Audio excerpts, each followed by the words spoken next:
Hey everybody, another episode coming up. Dragway Memories. Larry, the counter guy for Beating Woods and his Comet, wanted to sell me that in trade. And the Cranston Brothers, Metric Madness, they have a few different VWs, as along with Siegfried and Bly. Paul Tilley in the de-altered machine. Tony Sr., gear jamming it, grump lump on the hood, ERF modified production car, Beating Woods. X-Miss, I love the second gear hop on that Hemi 4-speed. Up against another good racer, Jim Lindsay, Balls and Reeves. And Reeves driving it now. There's the Gold Gambler, A.J. Dittner at the switch. And our famous dragster we recently found. Oh, there's Firstel, big block injected. Altered machine, altered in this case. Donnie Cloak and the old Golden Commando cars. He later rolled this machine at Cayuga. Up against, we think that's Mountjoy and the dragster. De-altered Fletcher Brothers, Boss 302, 4-speed. Quite light in the front end against an unknown dragster. Morrison and Cramp, Bill Morrison, 67 Camaro. He still has the car, looks very similar to that right today. Louis Brem and the old Mopar. Another of the Westfall machines, Stormalong Wagon, up against Pete Fedden and his small block Camaro. Fedden for the win. John Fenn, paint by Jesus, up against the Worm. Worm's going to lose that one. Here we got Joe Giacono, Joltin' Joe against the Goose.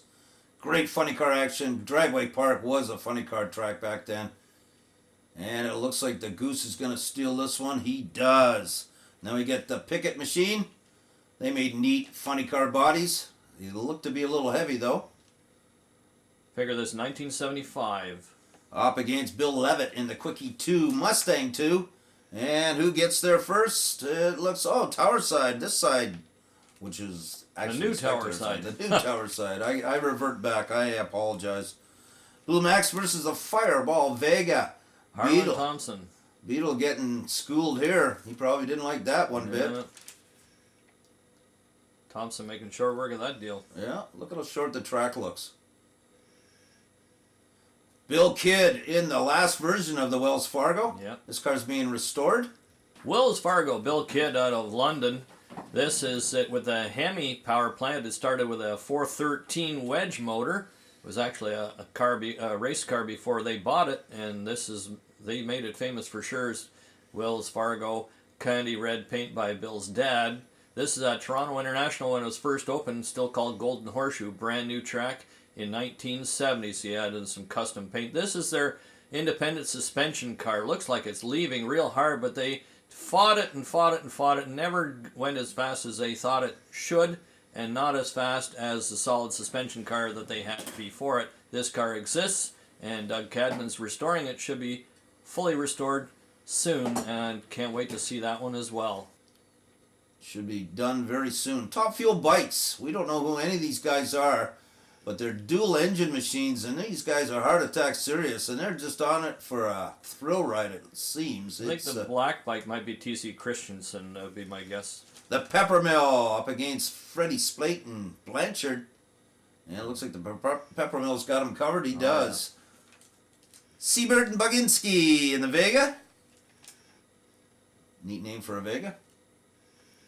And then up next we got the Parkdale Camaro, Jimmy Morrow. At the switch, I believe. Yeah, still some help from Racing Head Service. Tony Sr., Valerio, and the Bandito. Up against Cranston's Metric Madness. See if he can pull around him, and he does for the win. Our friend Pete McRitchie, 220 horse, 283 up against Bill McDonald, the Allison Auto Parts stick shift machine here. Western New York Camaro against another Western New York, the Stormalong number 5. Gary Westfall has a lot to do with that machine. Eric Cramp in the 69 Camaro up against, we think that might even be Doug Warren's in the Stormalong wagon. Fenn and the Cuda, of course, against Morrison. They are always duking it out, going late rounds. Bill Morrison, the first serious race car out of Lance Hills Speed and Custom Emporium. Can you see already a Canadian national record holder? The More Midnight Oil, his first serious race car. 57 panel J Stalker. Here it is now with in color at a points meet at Cayuga. Later on moving to the 57 210. This is bright yellow. Now running out of Engineered Racing Service, an M Stalker, also a record holder. They called that even more, Midnight Oil. Now into the Camaro.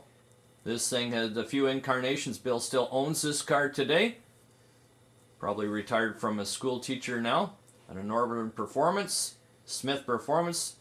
He's good friends with F.J. Smith. There he is with a Smith Performance Specialties decal on the back quarter. Car looks largely like this even today. F.J. tells us that wouldn't take much to get the car back out. Like to see it at some shows.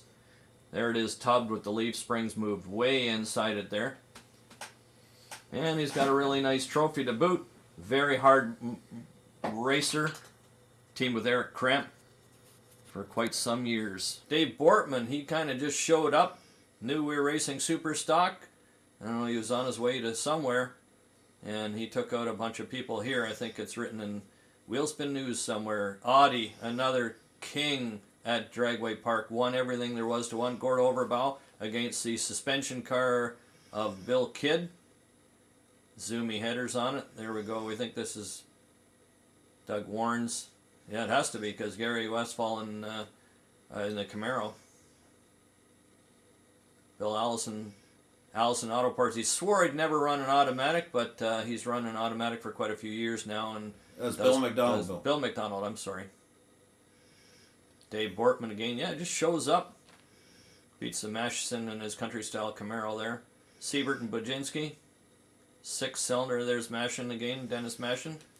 Country-style donut sponsored. Spate and Blanchard. Arnie Blanchard at the switch here. As he transverses that lane, we got the Top Fuel bikes back for another squirt. These bikes seem to be running pretty good here. What a couple of weapons. And we finish it off with one of the most amazing machines ever, the Armor All Rocket. And that really got us going.